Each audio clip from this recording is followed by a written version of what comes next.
kemudian ini tapi nanti di dalam dia tapi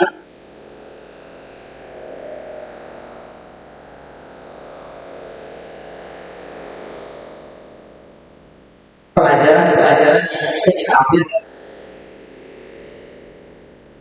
sekali. Kenapa kita ambil kitab ini?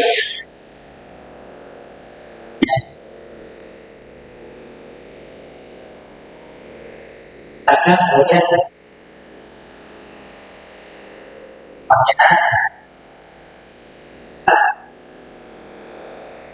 hikmah dari sebuah cerita. Karenanya Dr. Saidul Badr pada cerita semalam. Apa hikmah dari cerita? Tidak ada. Kalau untuk kajian awal,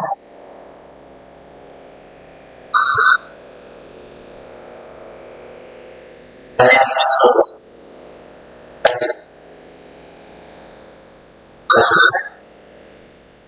Dalamnya ada kisah di situ disebutkan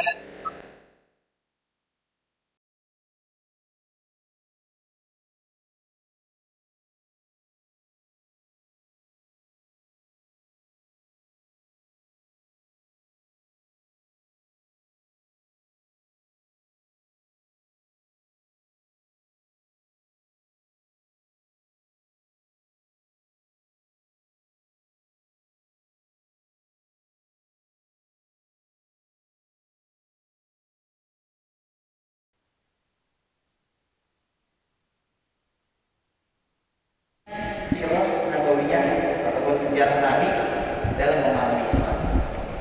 Nah, maka sebelum kita belajar ataupun mendengar kisah-kisah sejak zaman Rasulullah diutus dia ataupun mungkin sejak beliau masih baru dilahirkan,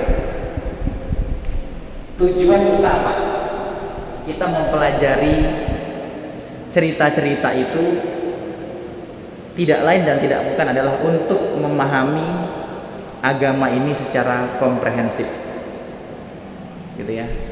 Untuk memahami bagaimana sih seharusnya kita bertingkah laku menurut agama Islam, bagaimana seharusnya kita ini berpolitik menurut Islam, gitu ya. Biasanya kalau sudah pembahasan politik itu, kajian saya itu kalau kajian ada bawa politiknya biasanya ada polisi yang ikut itu. Jadi kalau ada jamaah gitu kan, jamaah saya semua ini kenal semua. Nanti saya tanya sama takmirnya, ada jamaah baru kok? Ada Ustaz, bagian belakang, ujung-ujung, fotoin saya bilang. Nanti habis itu silaturahim polisinya tuh luar biasa Pak. Apalagi kalau sudah mulai musim-musim politik, pilpres gitu kan, yang dibahas kajian siroh, ya. Wah ngeri sekali gaungnya itu, ya. Tapi tidak apa-apa, ya. Kalau saya tidak merasa, ya namanya dakwah, ya. Siapa tahu dengan dakwah ini, dengan saya sebarkan pemahaman tentang sirah ini, umat Islam bisa melek sejarah gitu kan. Bagaimana sih zaman kejayaan Rasulullah dulu? Bagaimana kok bisa Islam nggak diterima di tanah Mekah, di sukunya Rasulullah sendiri, di Quraisy sendiri Islam tidak diterima, tapi kok bisa berkembang pesat di tetangganya, di Yasrib. Bagaimana kok Islam bisa diterima oleh orang Ansor yang notabene-nya dari suku Aus dengan Khazraj, dan pindah dari sana, dari Mekah itu ada orang-orang Muhajirin. Itu kita pelajari Pak. Supaya apa? Supaya membentuk sebuah pola pikir yang benar. Setiap kejadian yang terjadi kita bisa mengambil landasan. Oh ini ada kejadian baru terjadi nih, ini kira-kira zaman Rasulullah ada nggak pernah terjadi ya, gitu misalnya. Cari di sirah. Oh ada, dulu kejadiannya seperti ini mirip ini. Nah, kita bisa mengkiaskan. Nah itu kerjaannya para ulama tuh. Para ulama itu kerjaannya ketika ada sesuatu yang baru yang tidak ada hukumnya pada zaman Rasulullah, maka akan mencari sebuah kejadian yang mirip. Nah, nggak usah jauh-jauh. Makanan pokok, ya, dalam zakat itu kan, zakatul fitr itu kan, zakat fitrah itu kan, di situ disebutkan kutul balad. Kutul balad itu makanan pokok. Zaman Rasulullah nggak ada beras, Pak. Nggak ada nasi kita gitu. Adanya apa? Gandum. Nah, dilihatlah di situ gandum. Oh, gandum ini satu makanan pokok, ciri-cirinya begini. Kira-kira beras ini sama nggak sifatnya dengan gandum? Dikiaskan. Oh, sama. Berarti kita bisa mengambil hukum beras ini jatuh hukumnya sebagaimana gandum. Gitu. Itu hukum kias. Itu harus dengan pemahaman sejarah, gitu ya. Jadi ketika kita nanti menghadapi sebuah permasalahan rumah tangga atau permasalahan kehidupan gitu, kita bisa melihat gambaran-gambaran umat terdahulu dari zaman Rasulullah, para sahabat, kemudian tabi'in sampai ke berikutnya itu dengan gambaran yang benar, ya. Nah, pentingnya sirah nabawiyah dalam memahami Islam. Jadi pada malam hari ini insya Allah secara singkat ya, karena waktu isanya juga cepat, kita akan belajar 3 poin penting ini. Yang pertamanya maksud belajar sirah nabawiyah. Kenapa kita umat Islam perlu tujuan mengetahui sirah nabawiyah itu? Kenapa juga kita perlu tahu tujuannya supaya apa? Dan yang terakhir ada percontohan atau mencontoh role model Rasulullah dalam kehidupan. Jadi kita melihat bagaimana baginda Rasulullah SAW sebagai seorang kepala keluarga, sebagai seorang kepala negara, sebagai seorang baitul mal yang memimpin menteri keuangannya, yang mempunyai otoritas untuk menggerakkan keuangan. Bagaimana seorang baginda Rasulullah sebagai seorang qaidul juyush, pemimpin perang, panglima perang. Ini semuanya masuk dalam kehidupan Rasulullah. Tapi jangan lupa gitu ya, beliau ini selain punya kapasitas yang besar terhadap berdirinya sebuah negara Madinah di zaman itu, negeri Yasrib gitu ya, beliau juga adalah seorang yang cerdas secara intelektual walaupun nggak sekolah gitu ya. Itu hebatnya orang dulu. Imam Syafi'i itu dengar sekali orang baca hafal dia kan. Kalau kita ini bahaya kalau malah begitu, dengar orang nyanyi di TikTok sekali dengar hafal, kacau. Karena yang kita dengarkan sekarang ini bukan yang semuanya baik gitu. Kalau zaman Imam Syafi'i yang didengarkan ayat Al-Quran, talaki dari syekhnya gitu ya, kitab Al-Quran, banyak yang dipelajari masuk cepat. Nah, kalau sekarang ini kita punya kehebatan sekali dengar langsung hafal, nggak karu-karuan sudah maklumat yang di dalam kepala kita ini kan, gitu ya. Nah, oke, lanjut. Pentingnya sirah nabawiyah dalam memahami Islam. Maksud belajar sirah nabawiyah. Yang pertama adalah agar seorang muslim memiliki pandangan tentang hakikat Islam yang terkumpul dalam kehidupan Rasulullah, bukan sekedar paham tentang kejadian-kejadian dan sejarah ataupun cerita-cerita pada zaman Rasul terdahulu atau cerita Khulafaur Rasyidun. Mungkin di tingkat SD, di tingkat SMP ketika kita belajar sejarah itu biasanya kita menghafal tokohnya gitu ya, kapan tanggalnya, kejadiannya ini apa, terus di mana terjadinya. Di sirah itu hal-hal itu tidak menjadi sesuatu yang sangat penting, malah lebih kepada tujuannya kita paham Islam gitu. Karena agama ini turun dengan cerita kejadian sejak umurnya Rasulullah 40 tahun, sejak Allah Subhanahu wa taala menurunkan wahyu yang pertama berupa surah Al-Alaq ya, di Gua Hira itu. Disitulah bermula risalah Islam turun ke bumi. Yang mana dulu tuh Rasulullah nggak tahu ya, cuma di dekat-dekat umur 40 tahun itu kan beliau melihat keadaan orang Mekah kok seperti ini, kok pada seperti keluar dari fitrahnya, menyembah berhala. Di situ ada Lata, ada Uzza, ada Hubal, banyak berhala di sekitar Ka'bah itu. Beliau merasa nggak nyaman gitu.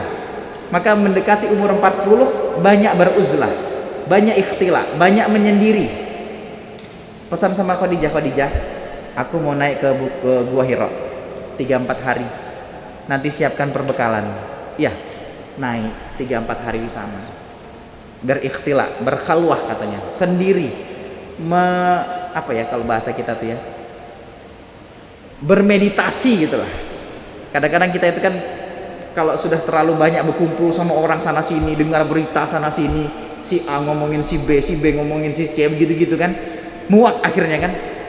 Ah, ini kerjaannya gibah, yang ini ngacarin orang, ini ngomongin utangnya, ini pening gitu kan. Perlu pergi sendiri, aku perlu sendirian ini. Nah kalau kita nggak usah jauh-jauh Pak, nggak usah harus pergi kemana, ke gua-gua mana, cari gua di misalnya di Gunung Selatan nggak apa, nggak usah. Cukup kita bangun malam, jam 2:30 kita bangun, sholat lail sambil merenung, jadilah sudah itu. Berapa dosa kita, berapa angan-angan kita yang belum kita dapatkan. Disitulah kita bermunajat. Nah Rasulullah dulu mencari tempat yang enak, dapatlah di Gua Hiro. Ya, di sana 3 hari Khadijah bawain makanan, bawain bekal. Nanti kalau habis bekalnya Khadijah belum datang, beliau turun ke rumahnya. 1 hari di rumah, 3-4 hari di Gua Hiro. Sampailah Allah Subhanahu wa taala mengutus malaikat Jibril membawa risalah yang pertama, yaitu berupa surah Al-Alaq ayat 1 sampai dengan 5 sebagai petunjuk bagi manusia. Itu ya. Ayat pertama kita apa? Iqra kan? Iqra bismi rabbikal ladzi khalaq. Bacalah dengan nama Tuhanmu yang telah menciptakan. Jadi kalau kita tahu wahyu yang pertama itu berupa kata-kata Iqra itu sebenarnya kunci terhadap semua pengetahuan. Gitu kan? Kalau ada umat Islam yang malas baca gitu, panjang betul nih broadcastnya ini, malas aku baca gitu kan, cari poin-poin pentingnya. Nah kalau kalau yang di broadcast itu informasi yang bagus gitu kan, kalau cuma sekedar hoax itu nggak usah lah dibaca, tinggal aja sudah gitu kan. Sekarang itu kan di zaman ini tuh kita bukan orang yang bijak kalau dia punya banyak informasi, tidak. Tapi di zaman ini itu bijaknya seseorang itu apabila dia bisa memilah-milih informasi yang datang kepadanya. Karena kalau kita punya banyak informasi, dapat ini kita forward, dapat ini kita forward. Nanti apalagi kalau sudah musim-musim politik, dapat ini pemimpin ini begini, forward lagi. Ini kacau Pak. Ya jadi kalau misalnya ada terkesan berita-berita di WhatsApp kita itu yang kok ini seakan-akan bisa menyinggung perasaan ini bisa menyinggung perasaan golongan ini, sudah stop di kita aja, udah aman. Orang bilang kan cari aman, iya, daripada kita ikut menyebarkan fitnah dari sebuah berita yang kita tidak tahu, gitu ya.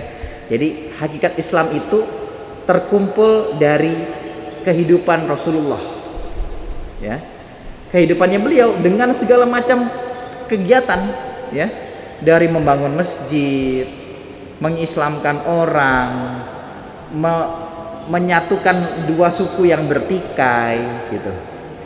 Mungkin hampir semua kejadian yang Rasulullah pernah contohkan tuh terjadi juga di zaman kita. Cuma mungkin beda ininya, beda wasilahnya aja, gitu ya. Kalau dulu orang suku Aus dengan Khazraj, orang-orang Madinah, orang-orang Yasrib, penduduk aslinya itu dari Ansor itu, mereka berseteru Pak, hampir 200 tahun hidup itu berseteru, rebutan lahan, padang rumput, satunya punya kambing di sini, satunya punya sapi, satunya punya unta, rebutan lahan.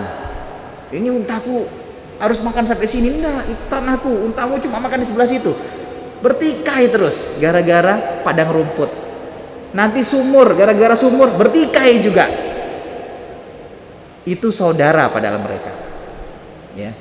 Dengan datangnya Rasulullah persatukan mereka di atas jalinan ukhuwah Islamiyah. Nah kalau sekarang mungkin pertikaian kita nggak seperti fisik begitu ya. Kita bisa aja posting satu berita gitu, kita jelekkan satu golongan, nanti di komen stek panas di situ perbincangannya, ya kan, di screenshot dilaporkan ke polisi, melanggar UU ITE, selesai. Baru nangis-nangis minta maaf, ya kan? Kan pertikaian kita sekarang seperti itu. Kita nggak muncul di satu lawan satu, muka lawan muka, enggak.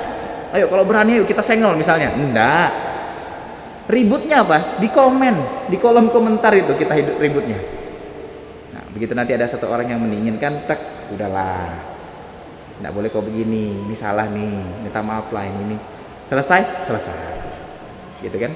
Jadi di zaman ini dengan adanya media sosial yang dua jari kita ini bisa bergerak, bisa ngomong sana sini tanpa mulut yang ngomong, fa dororu akhtar, ya. Bahayanya itu kok kayaknya lebih mengerikan, gitu ya.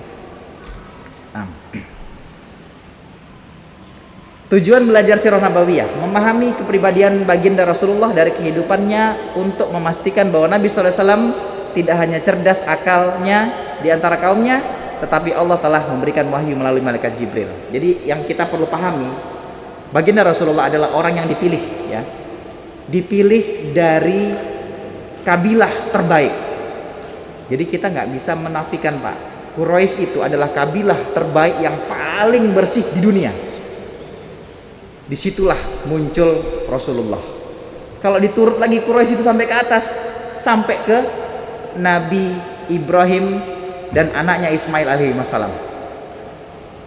Jadi keturunannya begitu.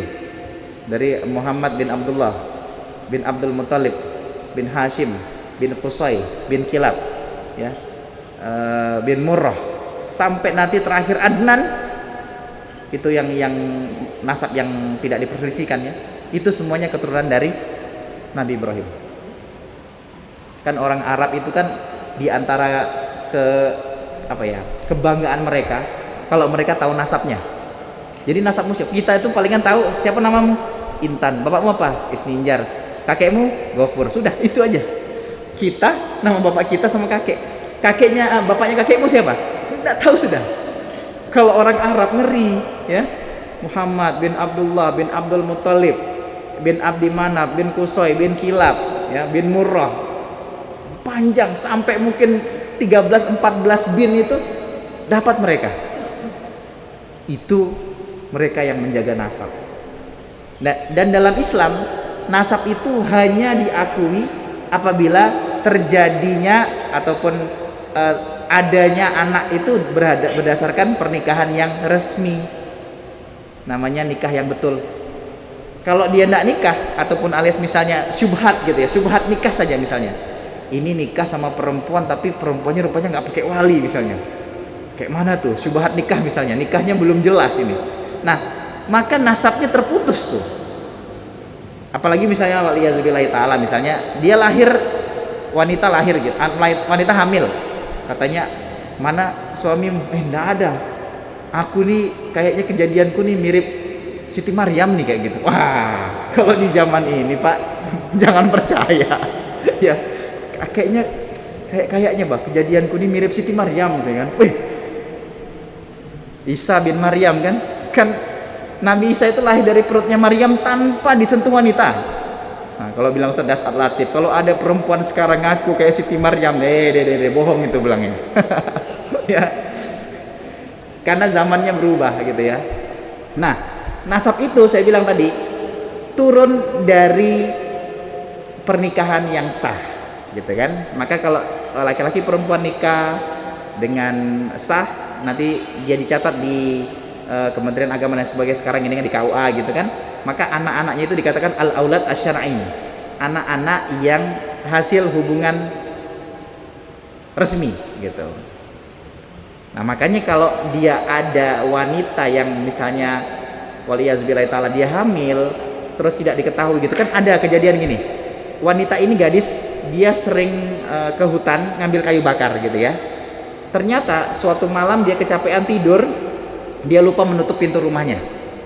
Tiba-tiba waliyazbillahi ta'ala wallahu alam ini ya, bilangnya disetubuhi sama gaib misalnya gitu. Jadi rupanya ada jenis-jenis gaib ini yang sukanya tubuhi juga, Pak, ya. Gadis. Kemudian gadis itu hamil, melahirkan, dan anaknya tidak mirip seperti manusia. Ya jadi depannya manusia, belakangnya itu, woi pokoknya rambut-rambut tidak jelas lah, gitu ya.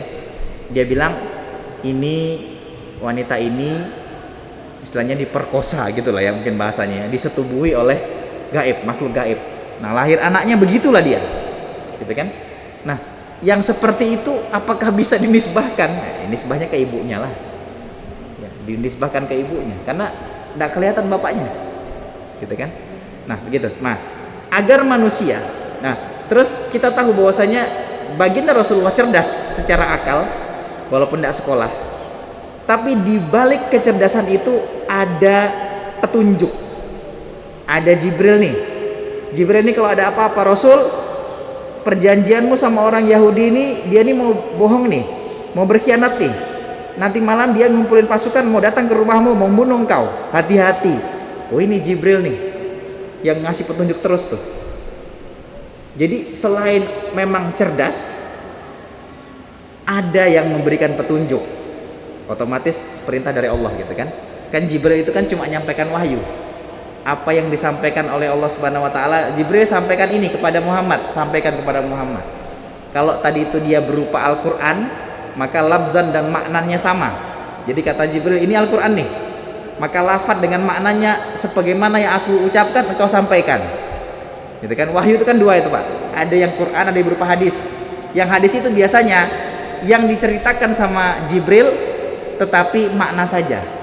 Lafadznya nanti dari Rasulullah. Gitu ya. Jadi itu bedanya Quran sama hadis. Kalau Al-Quran itu kitabullah al-munazzal ala Rasulullah Muhammad SAW, al-muta'abad bitilawatihi, al-manqulu ilaina menaklan mutawatiran, kemudian lafzan al-mutawatir lafzan wa maknan. Jadi lafaz dengan makna kalau Al-Quran itu bagaimana yang turun dari Allah dibawa Jibril, begitu juga disampaikan kepada Muhammad. Tapi kalau hadis ini beda. Allah kasih wahyu lewat Jibril, kata Jibril, sudahlah sampaikan aja sesuai dengan pemahamanmu, pakai bahasamu. Nah gitu. Itulah jadi qala Rasulullah sallallahu alaihi wasallam. Maka Rasulullah SAW bersabda gitu.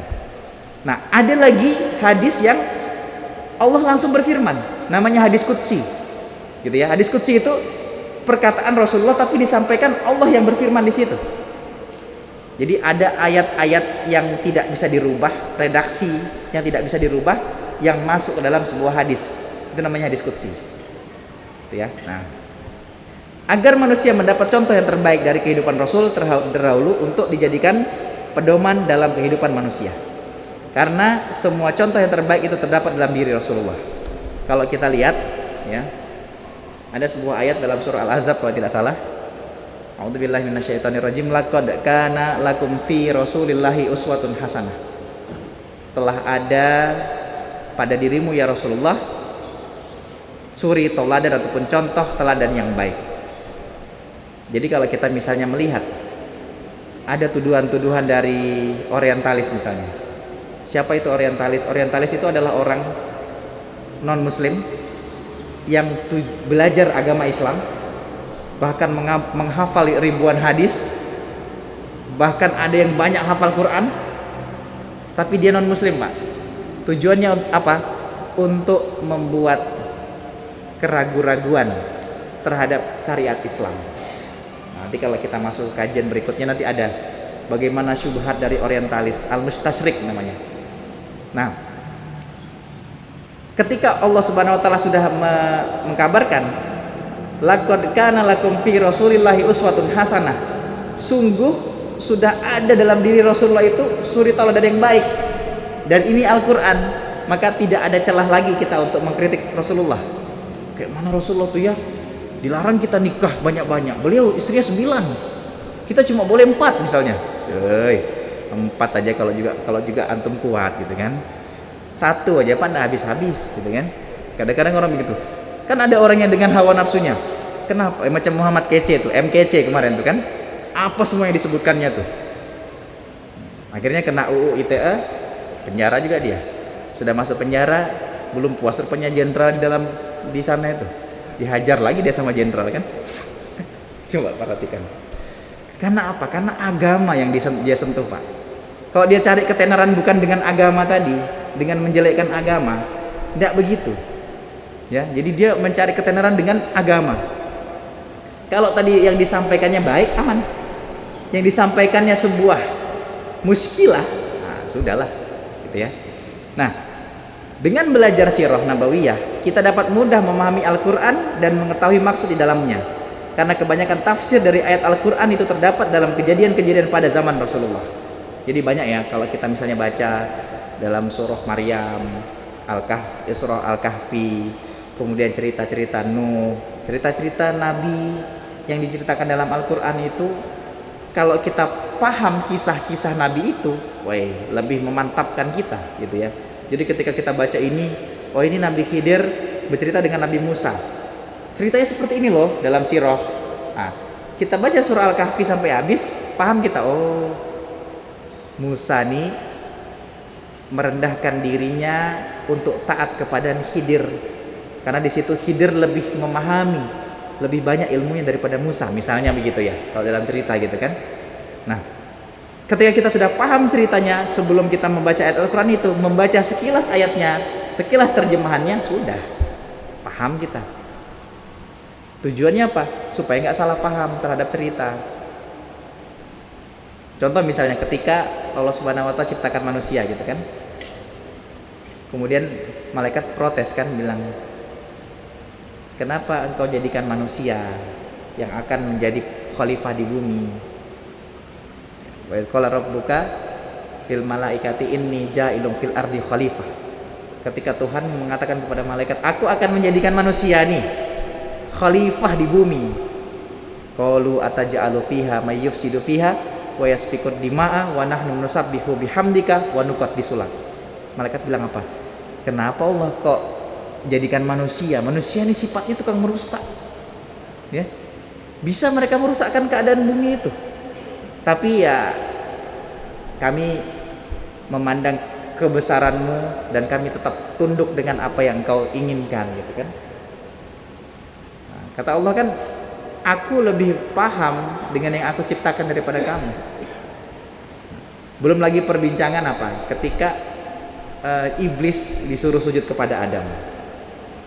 Nah, yang cerita-cerita seperti itu harus kita telaah dari sirah, biar pemahaman kita lebih komprehensif. Nah, yang lebih kita tekankan lagi adalah sejarah tentang Nabi kita. Karena agama Islam ini kan dibawa oleh baginda Rasulullah. Apakah tidak ada Islam sebelum Muhammad? Sudah ada agama Tauhid. Namanya Hanifiyah Samhat. Agamanya Nabi Ibrahim. Kalau kita takbiratul ihram itu kan Hanifam muslimu wa ma ana minal musyrikin. Hanifiyah Samha itu adalah muslim dan bukan termasuk orang-orang yang musyrik. Nah, itu kalau pakai kabiro. Kalau nanti pakai Allahumma ba'id baini nggak ada tuh. Allahu Akbar misalnya. Allahumma ba'id baini wa baina khotoyaya kama ba'ata bainal masyriqi wal maghrib. Kalau saya biasa sholat wajib saya pakai ba'id baini, nafilahnya biasanya pakai kabiro. Jadi biar dapat dua-dua, Pak. Biar nggak lupa dua-dua. Jadi kalau saya pas sholat wajib misalnya takbiratul ihram, iftitah saya baca Allahumma ba'id baini wa baina khotoyaya kama ba'ata bainal masyriqi wal maghrib. Allahumma naqqini minal khotoya kama yunaqqa thawbul abyadu minad daras. Allahumma ghsil khotoyaya bil ma'i wath thalji wal barad. Begitu nanti sholat nafilah, sholat sunnahnya, Allahu akbar kabira walhamdulillahi katsira. Pakai dua-dua supaya enggak lupa. Tahiyat gitu juga. At-tahiyatul mubarakatuh shalawatu thayyibatu lillah. Assalamu alayka ayyuhan nabiyyu wa rahmatullahi wabarakatuh. Sholat sunnah saya pakai. Sholat wajibnya saya pakai at-tahiyatu lillah wassalawatu wathayyibat. Nah, jadi di dua-dua itu terpakai gitu. Jadi kalau kita bilang itu tahiyat itu salah tuh, enggak ada. Karena Islam ini dari tata cara sholat aja Rasulullah mengajarkan berbagai macam gitu. Jadi kalau kita masih ribut masalah kunut enggak kunut gitu kan, 8 rakaat atau 20 rakaat tarawih, kita kembali ke zaman dulu gitu kan. Sedangkan Rasulullah mencontohkan itu semua. Nah, cuma tinggal keyakinan kita. Kalau aku nyamannya tarawih ini 20 rakaat gitu, berarti 23. Oke, silakan. Saya kok senangnya yang 8, agak santai bacaannya, agak lambat gitu kan. surahnya juga agak panjang-panjang, ya sudah laksanakan. Jangan pula bertengkar apa semuanya, kunut nak kunut subuh, terakhir gara-gara sibuk bertengkar ndak bangun subuh dua-dua, ya kan? Ndak muncul di masjid dua-dua kan? Nah, seperti itu ya. Nah, selanjutnya, habis ini kita diskusi, semoga ada waktunya. Agar setiap muslim mendapatkan pengetahuan tentang kebudayaan yang Islam yang benar. Jadi kita tuh perlu tahu, Pak, ya, para jamaah sekalian, mana yang menjadi budaya Arab, mana yang dipakai ataupun diakomodir sama Islam. Nah, makanya kita tidak boleh misalnya, oh itu orang bercadar apa semua tuh Arab-Araban tuh. Nah, kita harus bedakan mana yang ini adalah budaya Arab, mana yang ini adalah Islam.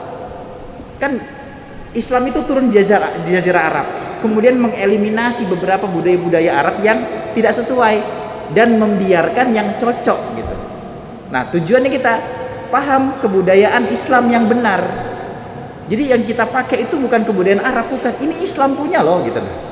Misalnya pakai baju gamis besar, misalnya perempuan pakai gamis tutup aurat dengan sempurna. Itu bukan gaya Arab. Ini perintah agama. Apa sih yang dimaksud dengan misalnya libas syar'i?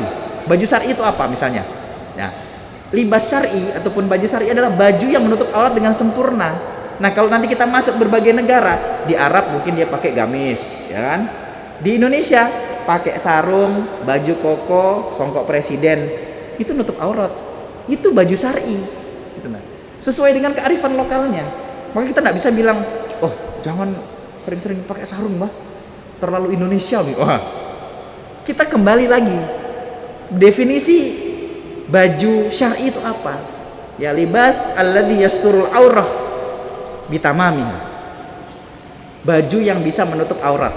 Nah, kalau lihat aja aurat laki-laki misalnya dari pusat sampai apa namanya ini, dengkul misalnya.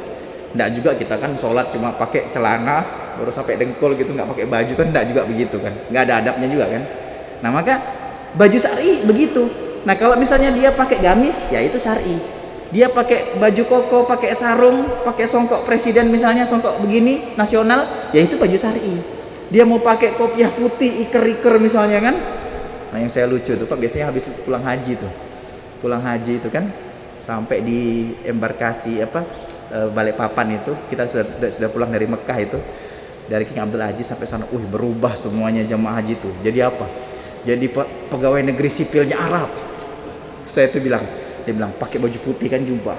Habis itu pakai yang sorban tuh, nah, yang ada ininya. Dia bilang, Pak, itu tuh baju PNS-nya sana. Saya dipaksakan pakai. Kalau kau nggak pakai, sayang tuh, sudah kau bayar mahal-mahal pergi haji. Wah, saya bilang, bukan begitu. Oh iya betul Pak, ini kejadian ya 2005 ya. Saya kan ketika itu masih anak-anak gitu, istilahnya masih SMA kelas 3. Jadi bilang bapak saya, kalau nanti kau sudah sampai di asrama haji Balikpapan, jangan kau kaget kalau kau disuruh-suruh pakai sorban, pakai songkok putih apa semua. Saya pakai songkok hitam Pak, bilangnya. Ini anak muda, dibuang aja hajinya. Wah, saya bilang, mampus saya. Nggak sah sudah kau buang sudah hajimu. Nah, itu yang kita perlu pemahaman komprehensif terhadap agama tadi itu gitu. Nah, tidak seharusnya kita sudah haji dipanggil, oh iya Pak Haji, tidak seharusnya. Kalau kita nanti sholat kita panggil, iya Pak sholat, karena ada sholat gitu kan, karena ini ibadah gitu. Nah, ini perlu kita pahami nih. Walaupun mungkin sebagian pemahaman masyarakat itu tabu gitu ya, oh itu sudah haji tuh, kalau kau tidak panggil, tidak ngelihat dia tuh misalnya, harus panggil Pak Haji, itu ibadah gitu. Nah, jadi kalau kita lagi sholat nih, oh iya Pak Imam, oh, Pak sholat, nah ya kan, nah itu ibadah. Tapi karena ibadah itu istimewa gitu ya, dan untuk mendapatkannya harus ngantri, harus bayar berpuluh-puluh juta, dia menjadi sesuatu yang sakral, maka orang yang kurang pemahamannya menjadikan itu sebagai landasan gitu. Nah, tapi bagus juga Pak sebenarnya. Yang dulu nggak pernah ke masjid, begitu dia habis naik haji, langsung saf pertama, luar biasa itu ya, karena tadi itu saya ini sudah haji. Bagus juga itu, ada positifnya juga. Tapi kalau misalnya tadi itu dia dijadikan sebagai pangkat, ya saya kurang setuju gitu kan. Karena itu ibadah gitu. Kita nggak tahu apakah ibadah kita itu diterima atau tidak, kan cuma kita kan usaha dengan baik. Nah, jadi kebudayaan Islam yang benar, baik yang berkaitan dengan akidah atau hukum-hukum yang berkaitan dengan akhlak. Nah, itu. Jadi kerusakan Arab pada saat itu memang memasuki puncak kerusakan moral gitu ya. Nanti kita ceritakan pertemuan berikutnya ini sejarah Jazirah Arab. Kenapa kok Allah turunkan Islam itu di Arab? Kok nggak di Sulawesi, nggak di Tarakan misalnya, di Kalimantan, kok nggak di Sumatera misalnya? Kenapa Jazirah Arab? Itu ternyata ada sejarahnya gitu ya. Nah, yang berikutnya, agar setiap pembina dan dai Islam memiliki contoh hidup yang menyangkut cara-cara pembinaan dan dakwah. Karena Rasulullah SAW seorang dai, pemberi nasihat dan pembina yang baik, yang tidak segan-segan mencari cara-cara pembinaan dan pendidikan terbaik selama beberapa periode dakwahnya. Jadi Rasulullah itu ketika ketemu sama satu kabilah yang keras, yang susah untuk ditundukkan, ya, berpikir kayak mana nih caranya kita berteman sama kabilah ini. Kemudian bilang, sahabat, nikahi anaknya Rasul, nikahi putrinya di sana. Nikah Rasulullah, nikah sama Maria Kiptiyah. Awalnya Quraisy sama suku Kipti itu begini, Pak. Begitu anaknya suku itu dinikahi sama Rasulullah, wah berteman, langsung baik.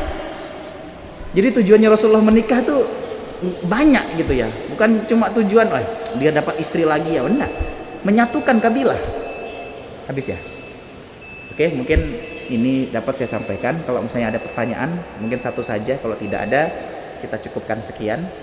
Terima kasih atas perhatiannya. Semoga kita bisa istiqomah dalam kajian ini. Di HP saya masih jam 19 lewat